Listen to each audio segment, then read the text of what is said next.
Magbigay pugay kayong lahat dahil dadaan ang reyna na kaganda dito sa barangay! O, tabi kayo lahat, tabi! Naku, kipara-hara dyan, dadaan yung nanay ko. Baon ko po, Nay. Nay, pwede niyo dagdagan ng 300? 300? Contribution ko sa project. Alam mo, ikaw baka mamaya naglalandi ka lang. Umorder ako kay Lord ng boyfriend na gwapo, mabait, may kaya ang pamilya, at may plano sa buhay. O, diba? Ang bait ni Lord. Yan na siya. Ang swerte din naman ni Bella, no? Ang tagal-tagal ng byuda, pero nakahagi pa rin ng boytoy na delicious. May asim pa rin naman si Maring Bella, no? Mas masarap ka pa sa adobo.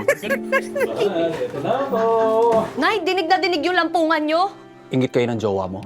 Diyos ko naman, Nay. Pipili ka na lang na lalaki yung palamunin pa. Hoy, bibig mo ha! Kung hindi mo siya kayang respetuhin mo ako bilang nanay mo. Hindi ako tanga. Kampante ako na kontento siya sa akin. Pero tita,